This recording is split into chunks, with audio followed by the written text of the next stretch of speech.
He said it so casually, I almost didn't hear him. If I'd known you'd turn out like this, I'd have had you aborted. I was 18 years old, standing in the kitchen of the house where I'd grown up. The same kitchen where my mother used to make pancakes on Sunday mornings before everything changed. Before the drinking got worse, before the silence became louder than the shouting. My father was sitting at the table, tying his shoes, getting ready to leave for work. He said those words while pulling the laces tight, as if he were commenting on the weather or mentioning he needed milk from the store. Not looking at me, not even pausing. Just, if I'd known you'd turn out like this, I'd have had you aborted. I stood there with a dish towel in my hands, frozen, trying to process what I'd just heard, trying to understand if he meant it, or if this was just another one of his cruel jokes. But he didn't laugh, didn't take it back. Just finished tying his shoes, stood up, grabbed his keys, and walked out the door, leaving me standing there, holding that dish towel, understanding for the first time that my father didn't just dislike me, he wished I'd never existed. That sentence, those casual, cruel words spoken while tying shoes, rewrote every memory I had of what family was supposed to mean. That conversation happened the morning after the worst night, the night he hit my mother again. I'd heard it before, the shouting that started in their bedroom and moved through the house like a storm. The sound of something breaking. My mother's voice, small and pleading, asking him to calm down. But this time was different. This time, when I heard the crash and her cry, I didn't hide in my room like I'd done for years. I walked downstairs, opened their bedroom door, and I stepped between them. My father's hand was raised. My mother was on the floor, her lip bleeding, one hand held up defensively. I'd seen this scene before, too many times, but I'd always been too young, too scared, too small to do anything. Not anymore. Stop, I said. My voice shook, but I didn't move. He lowered his hand slowly, looked at me with something between surprise and rage. Get out of my way, Naomi. No. This is between your mother and me. Not when you're hitting her, it's not. He took a step toward me, close enough that I could smell the whiskey on his breath. You don't get to tell me what to do in my own house. And you don't get to hit her. We stood there, eyes locked, and for the first time in my life, I didn't look away first. He did. Pack your bag, he said quietly, and get out. I left at 2 in the morning. One small suitcase with clothes I'd grabbed without thinking. A sweater my grandmother had given me. My phone charger. The bus ticket I'd bought 3 months ago when I'd first started planning my escape. I'd been saving money, hiding it in an old shoebox under my bed, preparing for the day when I'd have to leave. I just hadn't expected it to be tonight. My mother stood in the doorway of my room, watching me pack. Her lip was swollen. She'd put ice on it, but the bruise was already forming. You don't have to go, she said quietly. Yes, I do. He'll calm down, he always does. Mom? I stopped packing and looked at her. He hit you. Again. He's under a lot of stress. Don't. I zipped my suitcase closed. Don't make excuses for him. She started crying then, silent tears running down her face. I can't leave him, Naomi. I have nowhere to go. Then I'll leave for both of us. I hugged her at the door. She held on tight, like she knew this might be the last time for a long time. Be safe, she whispered. You too. Then I walked out into the rain, dragging my suitcase behind me, heading for the bus station 3 miles away. I was 18 years old, and I was homeless. The money he stole from me, that started months before I left. I'd been hit by a van the previous winter, January 14th, a date I'd never forget. I was walking on the pavement near our house, coming home from a friend's place. It was getting dark, but I was being careful, staying on the pedestrian path. Then a van came around the corner too fast. The driver was looking at his phone, not the road. He swerved, jumped the curb, hit me before I could even process what was happening. I remember the impact. The sound of metal hitting bone. The way my body flew through the air like I weighed nothing. Then I remember waking up in the hospital 3 days later. I spent 4 months in that hospital. 2 surgeries to repair my shattered leg. Physical therapy to learn to walk again. Pain that made me cry when the nurses weren't looking. My father visited twice. Both times, he complained about the parking fees. The compensation came through in June. The van driver's insurance company settling the claim. Enough money to cover my medical bills and physical therapy, and a bit left over, $23,000. I was 17. Still legally a minor. So the money went into an account my father controlled. He took $6,000 of it, said it was for the inconvenience I'd caused the family. Every checkup after that, every physical therapy appointment, every cold morning when my leg ached and I had to walk slowly, I remembered that he'd profited from my pain, that the accident that had nearly killed me had been, to him, an opportunity. $6,000, taken without asking, taken like it was owed to him. I'd asked him about it once, carefully, trying not to sound accusatory. "Dad, the compensation money is being managed properly," he'd interrupted. "Don't worry about it. But I need some of it you need to focus on your recovery. I'll handle the finances." "It's my money." He'd looked at me then with cold eyes. "You're living under my roof, eating my food, using my electricity. Consider it rent for being his child, for recovering from an accident that wasn't my fault. $6,000 for the inconvenience of having a daughter who'd been hit by a van." Pain became proof of theft. Every step I took reminded me of what he'd done, what he was capable of. And I started planning my escape. He was good at justifying himself. To the neighbors, to relatives, to anyone who'd listen, he had a story ready. "I've carried the burden of that girl's accident," he'd say. "Months of hospital visits, rearranging my schedule, taking time off work. Someone has to think about the practical side of things." He made himself the victim, made my accident about his inconvenience. My mother stayed silent through these conversations, eyes down, nodding occasionally, playing her part in his performance. In our house, silence was loyalty, speaking up was betrayal. I learned that early. Learned to keep quiet when he came home drunk. Learned to stay in my room when I heard his voice rising. Learned that agreeing with him was safer than having an opinion. But something changed after the accident. After I spent 4 months in a hospital bed, staring at the ceiling, realizing that life was fragile. That I could have died on that pavement. And if I'd died, would he have missed me? Or would he have just been annoyed about the funeral costs? I started to understand that survival wasn't just about recovering from the accident. It was about getting away from him. He'd always called it discipline, not cruelty. When I was younger, he'd justified the shouting, the occasional slap, the way he'd corner me against the wall when he was angry. "You need to learn respect," he'd say. "This generation has no discipline. I'm teaching you how the world works." But the world didn't work like that. Not healthy worlds, not safe worlds. When he drank, which was most nights, he'd pace the hallway outside my room. I'd hear his footsteps, heavy and deliberate, back and forth. Sometimes he'd talk to himself, loud enough for me to hear. "I'm the only reason this family stands. Without me, they'd have nothing. They should be grateful." Even as the walls trembled under the weight of his voice. Even as my mother locked her bedroom door, I pretended to be asleep. He needed us to believe he was holding everything together, when really, he was the thing tearing us apart. The breaking point came the night I stepped between him and my mother. After he told me to pack my bag. After I'd thrown clothes into a suitcase without really seeing them. My mother had followed me to my room, begged me to apologize. "Just tell him you're sorry, that you didn't mean to interfere. He'll calm down, Naomi, he always does." But I was tired of waiting for him to calm down. Tired of walking on eggshells, tired of making myself smaller so he could feel bigger. "I can't live like this anymore," I said, closing my suitcase. "Where will you go?" "I don't know, but anywhere is better than here." "He's your father. A father doesn't steal from his daughter. A father doesn't hit his wife. A father doesn't tell his child she should have been aborted." She flinched at that last part. "He said that?" "This morning, while tying his shoes." She looked at me with something like recognition, like she was seeing for the first time what I'd been living with. "I'm sorry," she whispered. "I know. I should have protected you. You couldn't even protect yourself." I said it gently, not as an accusation, just as truth. Then I walked into the rain, into the unknown, into freedom. I found a small flat above a shop in a different part of town.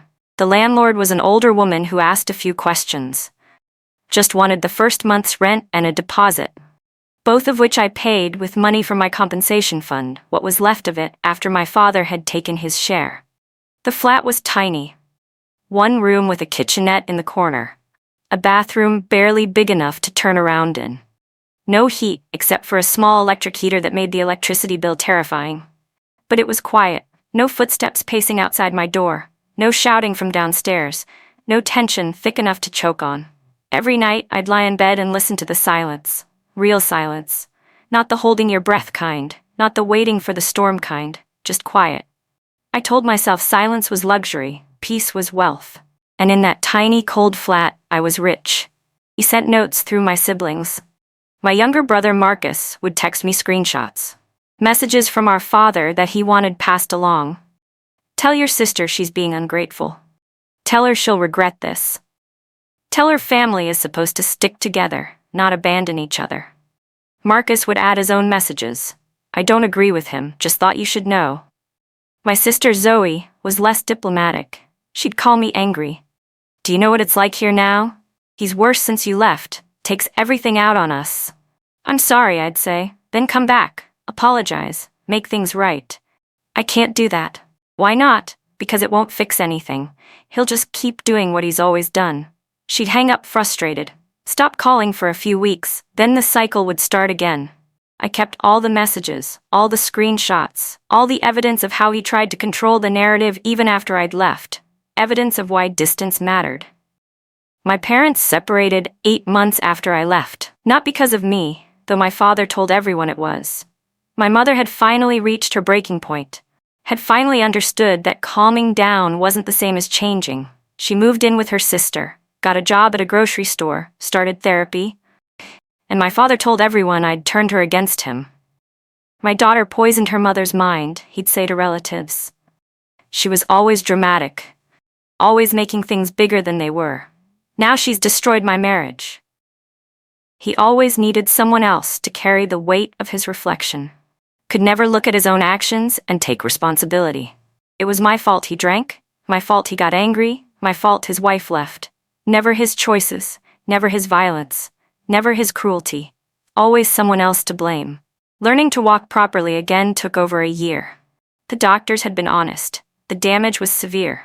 My leg had been shattered in 3 places. Even with surgery, I'd likely have a permanent limp. Would probably never run again. I proved them wrong about the running. It took 18 months of physical therapy, countless hours of exercises that made me cry from pain, nights when I wanted to give up. But one morning, I went to a park near my flat, put on old trainers I'd had since before the accident, and I ran. Not fast, not far. Just one slow jog around the park, tears streaming down my face the whole way, because freedom can look like motion. Freedom can sound like footsteps that don't hurt. Freedom can feel like doing something doctors said was impossible. I ran 3 times that week, then every day, building strength, proving to myself that I could do hard things, that I could survive more than just the accident. I could survive him. 3 years after I left, my mother called. "Your father's sick," she said without preamble. "Lung cancer, stage 3. I was quiet for a long moment. "I'm sorry. He needs help, care, someone to take him to appointments. He has Marcus and Zoe. They both work full-time, and he's asking for you. He told me I should have been aborted, Mom." She was quiet. Then, he didn't mean it. Yes, he did. People say things when they're angry. He wasn't angry. He was tying his shoes. He said it like it was a fact. "Naomi, please. He's dying." I thought about saying no, about protecting the peace I'd built. About choosing myself for once. But guilt is powerful. And somewhere deep down, despite everything, there was still a daughter who remembered when he wasn't always like this, who remembered rare good days, who wanted to believe people could change. "I'll think about it," I said. I shouldn't have. I went to see him 2 weeks later. He lived alone now, in a small flat provided by the council. The place smelled like cigarettes and old food, dirty dishes piled in the sink, laundry everywhere. He was smaller than I remembered, thinner, the cancer eating away at more than just his lungs. "You finally decided to show up?" he said when he opened the door. Not, "Thank you for coming," not, "I've missed you." Just irritation that I hadn't come sooner. "I'm here to see if you need anything," I said carefully. "I need a lot of things, but I'm not holding my breath waiting for people to care." I stepped inside, looked around at the chaos. "Have you been eating?" "When I can afford it." What about your benefits? Barely covers rent. I didn't mention the £6,000 he'd taken from me. Didn't point out that if he'd managed his money better, he'd be comfortable now. Just, I can bring you groceries, help you get to medical appointments. He looked at me then with something like suspicion. Why? So you can feel better about abandoning your family? I didn't abandon anyone. I left an unsafe situation. You left because you're selfish, just like your mother.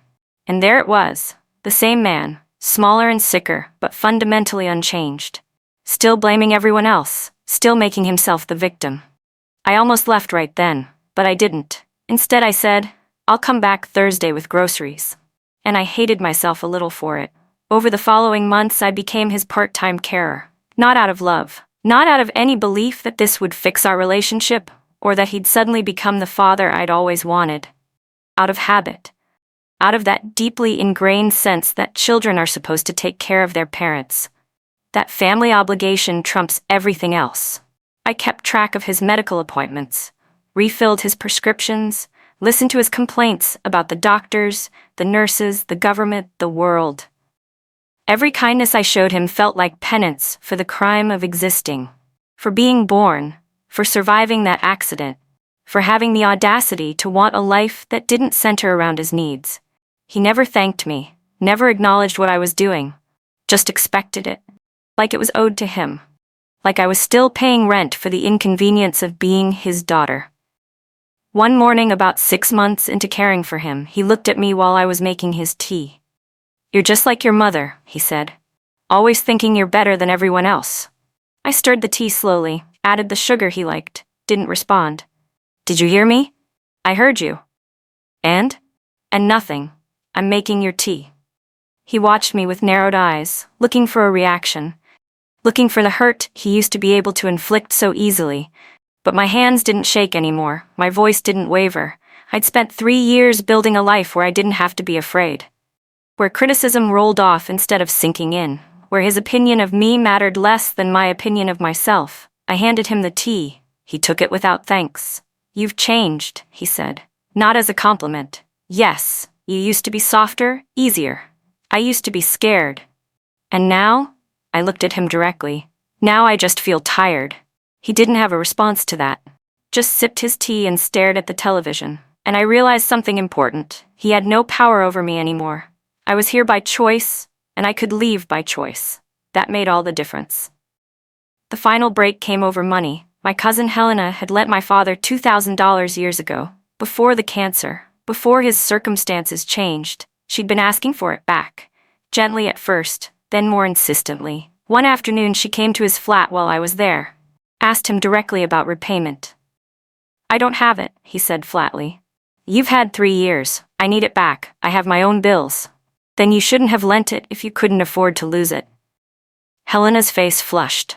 That's not fair. You promised you'd pay me back. Things change. I'm sick. I have expenses. So do I, and I kept my word. You should keep yours. He stood up despite his weakness. Get out of my house. I don't need lectures from someone who doesn't understand what I'm going through. Helena looked at me. Are you just gonna sit there? I should have stayed quiet. Should have remembered that getting involved never ended well. But I was tired of watching him treat people like they were disposable. She has a right to ask for her money back, I said. He turned on me. You're taking her side? I'm not taking sides. I'm stating facts. You borrowed money. You should pay it back. This is family business. She's family too, and she helped you when you needed it. His face went red. Get out, both of you. Get out of my house and don't come back. Helena left immediately. I stood up more slowly. I'll leave your groceries by the door, I said. I don't want anything from you. You're just like everyone else. Traitors, all of you. I picked up my bag and walked to the door. Naomi, his voice stopped me. If you walk out that door, we're done. You understand? Done. I turned back to look at him, small and angry and sick. I understand, I said. And I left. Weeks passed. Then months. No calls, no messages through my siblings, no attempts to reconcile. Just silence. But this silence was different from the silence in my tiny flat 3 years ago. That silence had been new. Fragile. Something I had to protect carefully. This silence was earned, solid. Built on boundaries I'd finally learned to enforce. I stopped visiting, stopped calling to check on him, stopped asking my siblings how he was doing. When Marcus would mention him, I'd change the subject. When Zoe would try to guilt me into reaching out, I'd remind her that I'd tried, that I'd given months of my time caring for someone who'd never once thanked me. "He's sick," she'd say. "I know. He might not have much time left." "I know that too. And you're okay with this? With not speaking to him?" I thought about that question, really thought about it. "Yes," I said finally, "because abuse doesn't end just because someone gets sick. And I'm not obligated to care for someone who told me I should have been aborted." She went quiet. "Then, he said that?" While tying his shoes, like it was nothing. I didn't know. There's a lot you don't know about what it was like living in that house, about what he did. Abuse ends the moment you stop justifying why you stay. I'd stopped justifying, and the relief was overwhelming. Every time I didn't call him, I felt lighter. Every time I chose not to visit, not to check in, not to sacrifice my peace for his comfort, the weight lifted a little more. Guilt used to weigh more than truth. It used to press down on my chest until I couldn't breathe. It used to whisper that I was selfish, ungrateful, a bad daughter. But slowly, the truth became louder. The truth that I didn't owe him my pain, didn't owe him my time, didn't owe him forgiveness he'd never asked for. The truth that walking away from someone who hurt you isn't abandonment, it's survival. Now truth was winning. And I was learning what peace actually felt like. Not the temporary quiet between storms. Not the holding your breath kind of calm. Real peace, the kind that doesn't depend on someone else's mood, the kind that comes from knowing you've chosen yourself. Years turned into a decade. I built a small, steady life, found a job I liked at a bookshop, made friends who didn't shout, rented a better flat with actual heating, learned to garden, grew tomatoes on my balcony, adopted a cat. Simple things. Ordinary things, things that felt extraordinary after years of chaos. My legs still ached on cold mornings, still reminded me of the accident, of the theft, of everything that had happened. But the ache was just a sensation now.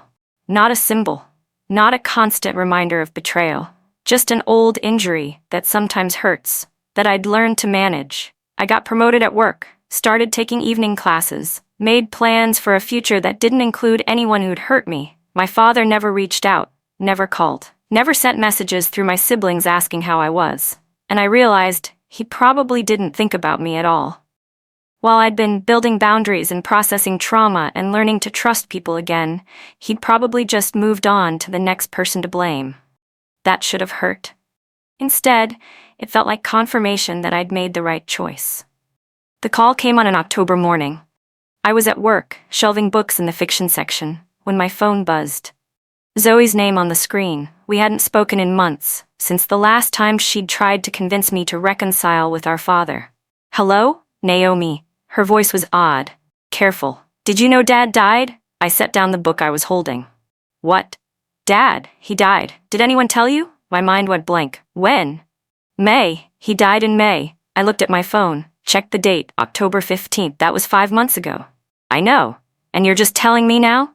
"I didn't know you didn't know. Aunt Patricia said she'd told everyone." I thought. She stopped. "I'm sorry. I should have called." 5 months. My father had been dead for 5 months, and nobody had told me. I sat in the stockroom after that call, trying to process what I'd learned. My father had died in May, alone in his council flat. "Heart attack," Zoe said. "Quick, probably didn't suffer." And our aunt, our father's sister, Patricia, had decided not to tell me. "She said you'd abandoned him." Zoe explained when I called her back. "Said you didn't deserve to know, that you'd made your choice. She could have let me decide that." "I know, I'm sorry. I genuinely thought you knew. I thought maybe you'd chosen not to come to the funeral." "There was a funeral? Small one, just family. Aunt Patricia arranged it. And she specifically didn't tell me. She said you'd abandoned the family, that you didn't deserve closure." Even in death, he'd found a way to control the information. Or rather, his sister had. Continuing his legacy of punishment and exclusion. Silence was his final performance, and I'd been written out of the script entirely. There was no grave to visit. He'd been cremated, Zoe told me, the ashes scattered somewhere, she wasn't sure where. Aunt Patricia had handled everything and hadn't shared details. No funeral for me to attend, even if I'd wanted to. No chance to say goodbye. even if I'd needed it. No opportunity for closure, even if that's what I'd been seeking. Just a gap, an absence, a space where a person used to be. In a family tree that already had too many cracks, one more branch had broken off, and I didn't know how to feel about it. Relief? Guilt? Sadness? Anger? All of it? None of it? I sat with the information for days, told my closest friend who asked the question. Everyone asks, "Are you okay?" "I don't know," I said honestly. "I think so. I don't feel what I expected to feel." "What did you expect?" "Something bigger, more dramatic, but it just feels empty." "That's okay too." "Is it?" "Yeah, you don't owe anyone a specific reaction to grief. Not even yourself." People asked if I was angry, about not being told, about missing the funeral, about being excluded from his death the same way I'd been excluded from his life. I told them no, because anger still centered him, still gave him power, still made my emotions revolve around what he'd done or not done. I'd stopped doing that years ago. Anger would have meant he still mattered, that his choices still affected me, that his absence was a wound instead of just a fact. I'd worked too hard to get here, to a place where his opinion didn't define me, to give that up now. He was gone, and I was still here, still building my life, still choosing peace. That was enough. I went through my old hospital records one afternoon, found them in a box I'd kept from my old flat. Documents I'd saved when everything happened. 4 months in hospital, 2 surgeries, physical therapy notes documenting my slow recovery, and the compensation letter. $23,000 awarded, $6,000 taken by my father for the inconvenience. I looked at the numbers now with different eyes. He'd taken a quarter of my compensation. Money meant to help me heal. Money meant to cover expenses related to an accident that had nearly killed me. He'd taken it like it was owed to him. But the rest, the $17,000 he couldn't reach, that had given me something he'd never intended to give. It had given me the means to escape. To rent that first flat. To survive those early months of independence. He'd taken a quarter, but the rest had saved my life. Not the money itself, but what it represented, the ability to choose, to leave, to survive without him. He'd given me that without meaning to, and that was the only inheritance that mattered. When relatives asked why I hadn't made peace with him before he died, I had an answer ready. Peace doesn't come from shaking hands and pretending things didn't happen. Peace comes from not repeating the same mistake. They didn't always understand. Thought I was being cold. Unforgiving. But I'd learned something important. Forgiveness without change is just enabling. My father never apologized, never acknowledged what he'd done, never made any attempt to repair the damage, and making peace with someone who refuses to change isn't peace. It's surrender. I'd already lost too much to surrender anything else. The pattern was clear once I stepped back and looked at it. My father had taken from everyone, my compensation money, Helena's loan, my mother's safety, our childhood peace. He'd justified it all, made himself the victim in every story, blamed others for the consequences of his own actions, and he'd taught me something valuable without meaning to: how not to be, how not to treat people, how not to handle conflict, how not to love. Sometimes the most important lessons come from negative examples, from people who show you exactly what you don't want to become. He never apologized. Not once in my entire life. For the hitting, for the stealing, for the words, for the silence. Never said "I'm sorry," or "I was wrong," or "I should have done better." He never would have. And that's the kind of man he chose to be, one who mistook fear for authority, who thought control was the same as love, who believed everyone else was always wrong. Some people don't change because they don't want to, because admitting fault would mean giving up the narrative they've built about themselves. My father's narrative was that he was a victim of circumstance, of ungrateful children, of a world that didn't appreciate him. He died believing that narrative, and I had to accept that I'd never get the apology I deserved. That closure would have to come from within, not from him. Sometimes late at night my legs still ached, the old injury making itself known, a reminder of that January day when everything changed. Every step reminded me of what pain could build if you let it teach, instead of breaking you. I wasn't grateful for the accident, wasn't grateful for the months of recovery, or the permanent damage, or the way cold weather still made me limp. But I was grateful it was over. Grateful I'd survived, grateful I'd escaped, Grateful I'd learned to walk away from things that hurt me. The ache was a teacher now, not a punishment. It reminded me that I was strong enough to survive hard things, that I'd rebuilt myself once and could do it again if I needed to. That pain doesn't have to define you. It can just be information. Just a signal that says, this happened, and you lived through it. I didn't destroy him. That's what people don't understand when they hear stories like mine. They think leaving is aggressive, think boundaries are cruel, think that protecting yourself means attacking someone else. But I didn't destroy him. I stopped carrying him, stopped making his emotions my responsibility, stopped sacrificing my peace for his comfort, stopped pretending that blood relation meant I owed him my life. That's the quiet kind of justice no one applauds, the kind that doesn't make headlines, the kind that just looks like a person living their life without drama. But it's the kind that lasts. Years after his death, I was still here, still building, still choosing peace every day. His legacy was chaos and pain and broken relationships. Mine would be different. I'd learned from his mistakes, broken the cycle, chosen a different path. And every morning when I woke up in my safe, quiet flat, I knew I'd made the right choice. Leaving wasn't betrayal. It was survival with a name. If you've ever had to walk away from the person who raised you just to save yourself, you already know. Leaving isn't betrayal. It's survival with a name.